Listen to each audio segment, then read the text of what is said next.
ভূত কি রে, তুমি ছিলে? হ্যাঁ আমি একদম সাদা কাপড় পরে তলমাল ছাক দিয়ে একদম ভূত তুমি ছিলে তাই তো?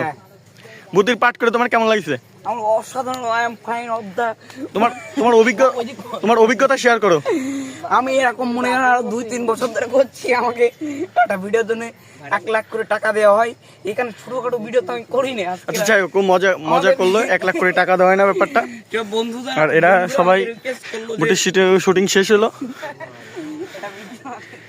ভূতের শুটিং শেষ হলো। আমাদের এডিটিং ম্যান, ক্যামেরাম্যান, আচ্ছা সমস্যা নেই, তোমার মুখ নিচ্ছি না। এবার হচ্ছে 14-15 জন ছিল। এছাড়া মাঠের ভিতরেও কিছু আছে, দেখা যাচ্ছে না, সবাই আলাদা আলাদা হয়ে গেছে।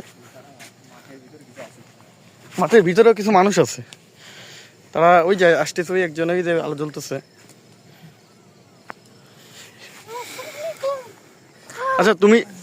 আচ্ছা এই যে তোমার অভিজ্ঞতা কেমন? তুমি এই যে ভূতের করলে, তুমি যে ভয় পাইছো, তুমি অরিজিনাল ভয় পাইছো? হ্যাঁ অরিজিনালি ভয় পাইছি। আচ্ছা তুমি কি আসলে মনে করো এটা বাস্তবে বললে তুমি কি ভয় পাইতে? হ্যাঁ বাস্তবে তো অজ্ঞান ডাইরেক্ট মেরে যাইতো। আচ্ছা শোনো, আমি বলি, তুমি এই যে অভিনয়টা করলাম সুন্দর হয়েছে তোমার, ঠিক আছে। এখন বাস্তবে হলে অরিজিনাল মরে যেত না, দেশে মোকাবেলা করতে।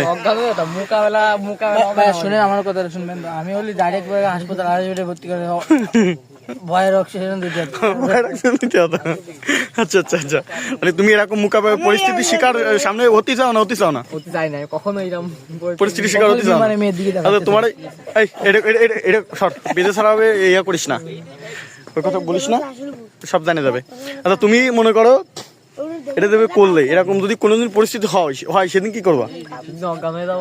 সেদিন দেখা যাবে কি হয়। পরিস্থিতি মোকাবেলা করতে হবে তোমার। তো অরিজিনাল একটা মানুষ ছিল নাকি? এখন তুমি সেই সময় একটা মানুষ হবে, তারা ধরে আসার ধরে পারবা না। অবশ্যই আমি অবশ্যই আশা মাত্র না, তোমারে দেখলে ভূত আসবে না কাছে। এই ছোটখাটো মানুষ আসার কি করে, এর গায়ে নেই বল মুখে বল বানাবে। তুমি সবাই ভাই বলে দাও। আমার সবাই ভিডিওতে আমার কিছু হবে না, কারণ আমি মাছ পানি খাই, ভাত পানি খাই, ফুলতেছে না খাই। ওকে।